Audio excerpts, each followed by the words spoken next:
What's the point of putting wheels on a car and the frame is not solid?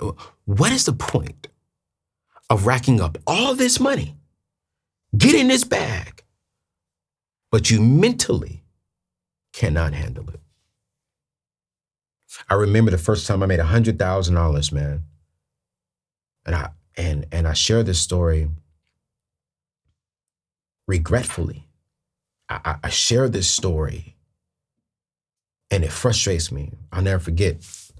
I was selling cars and I was, y'all can tell I love to talk. And so talking to people and convincing people to buy cars was easy, right? I could sell a Honda Accord with a bad engine in it and have you thinking this is a brand new Honda.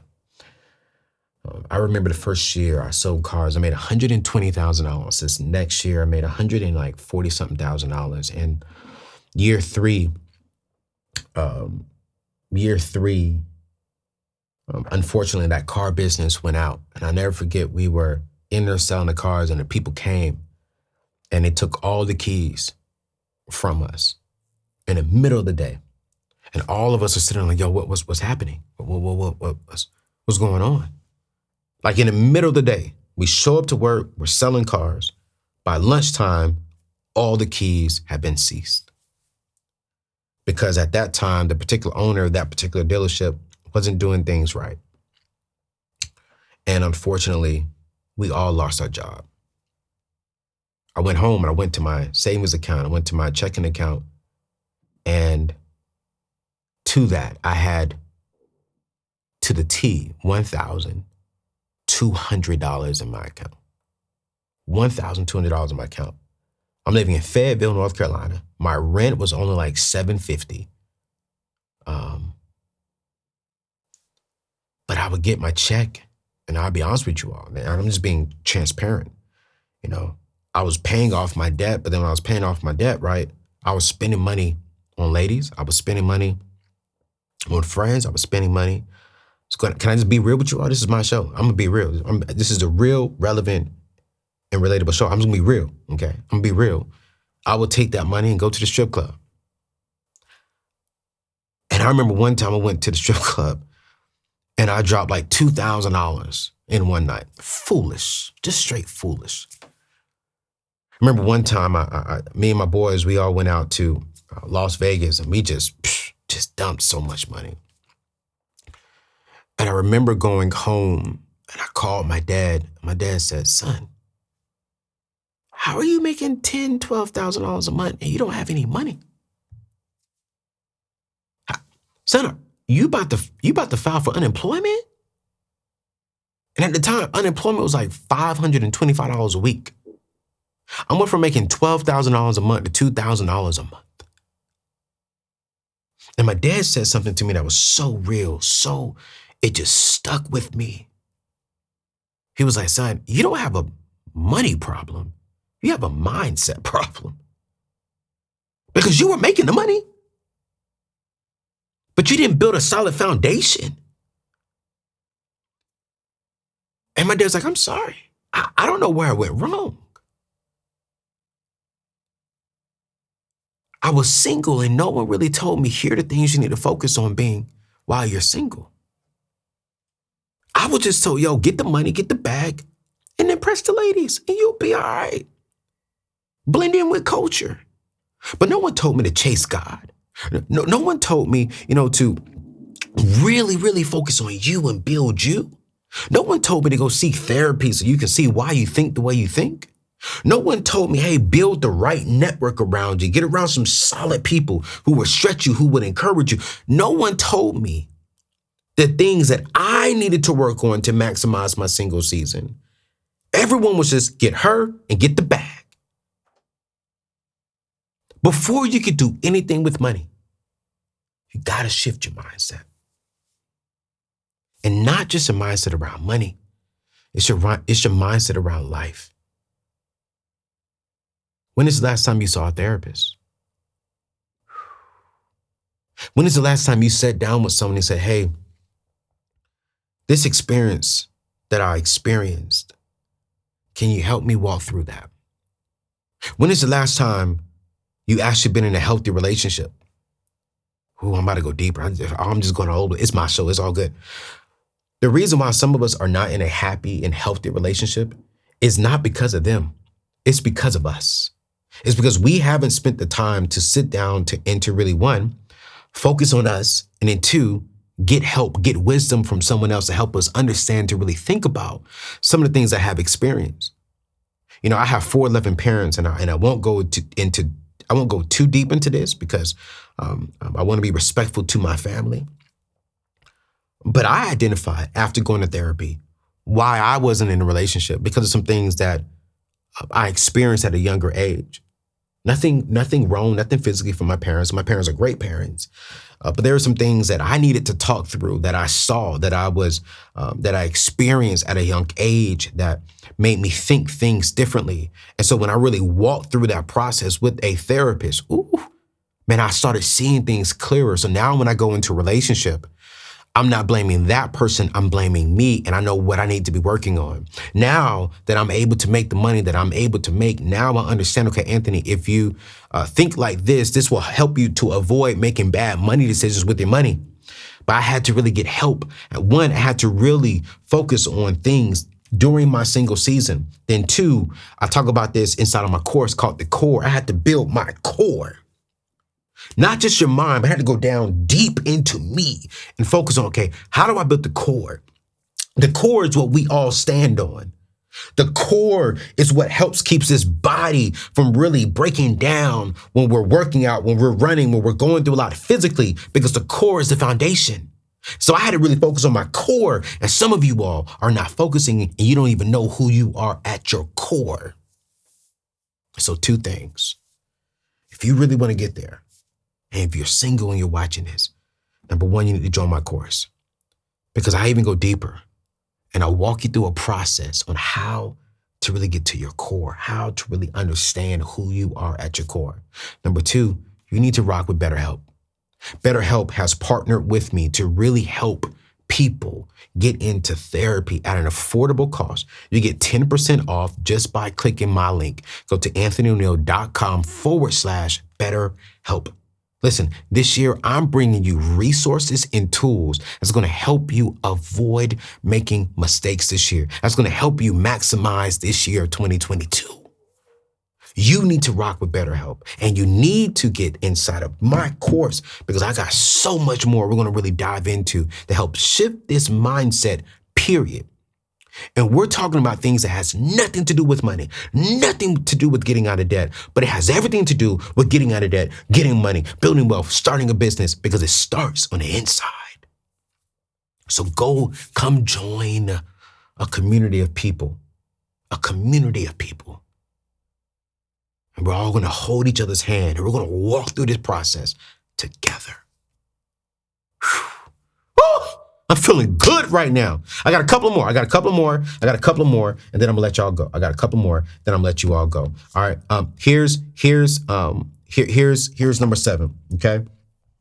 So not just fixing, your mindset. Okay. Not fixing your money habits. Okay. This is important. Your money habits. What habits do you have in place right now that is preventing you from getting out of debt? Stop going to Starbucks. Stop it. Okay? Stop it. You give it Starbucks. I get it's only $5 a day. Okay, $5 a day every single day. That adds up. Stop it. Oh, Anthony, it's just a $1.99 app so I can look good when I post on Instagram. Stop it. What unhealthy money habits are preventing you from getting out of debt quicker? Okay? We got to change these things, you guys. Your poor spending habits got you into debt. Your poor spending money habits are the reasons why you're in debt. So now you got to shift it. You got to shift it. My bad habits? Oh man. I'll be honest with you, ladies. And I'm not knocking ladies, but I know me. So I had to be like, you know what? Let me stop that. Let me stop that. Let me stop that. Let me stop it. Let me stop it. Okay? Let me stop it. Here's number 8. Not being a giver.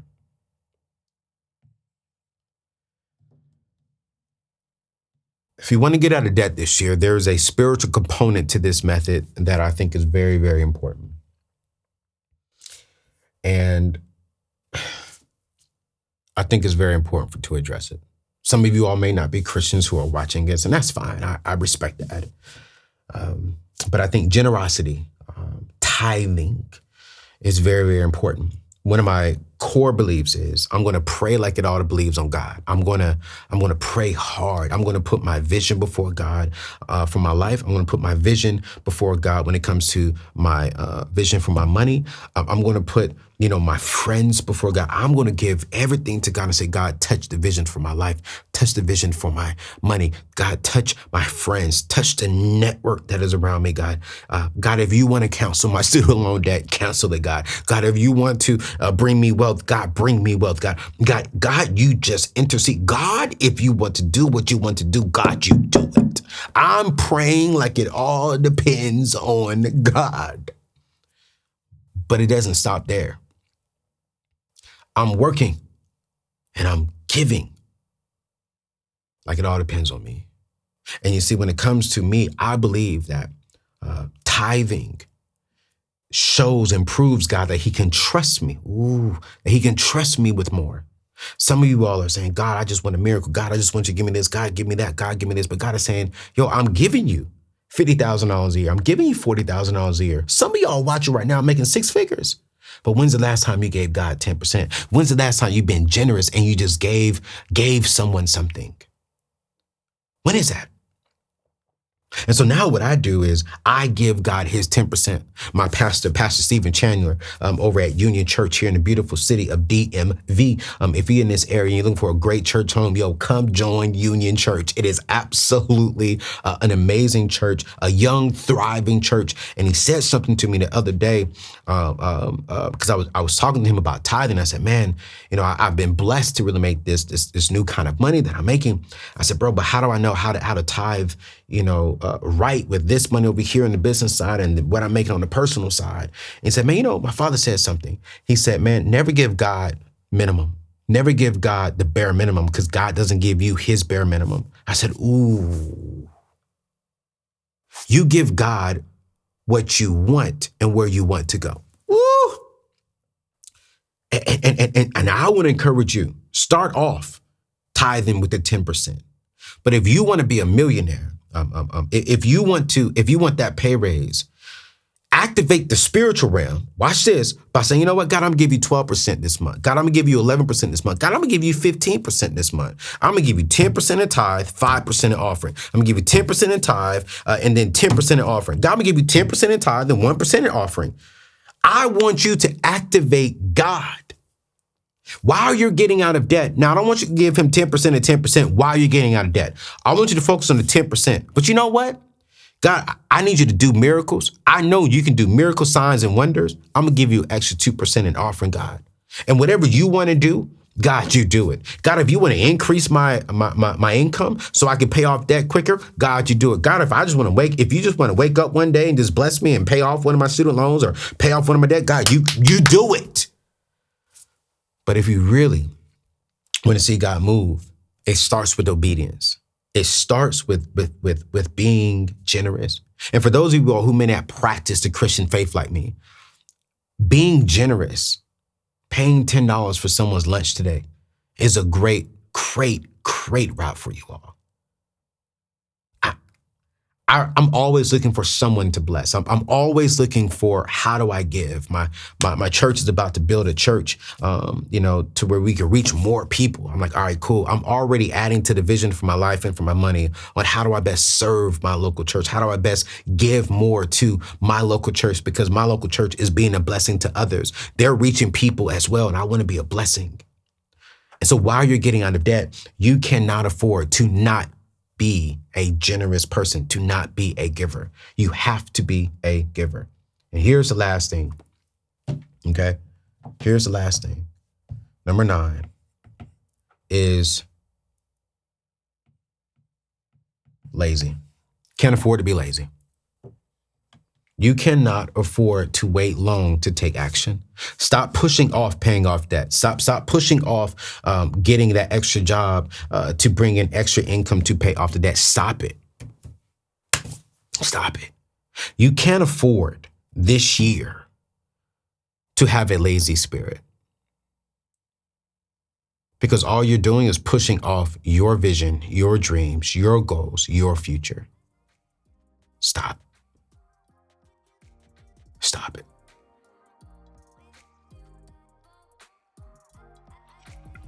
You want to get out of debt? Here are the crucial mistakes that you cannot afford to make this year.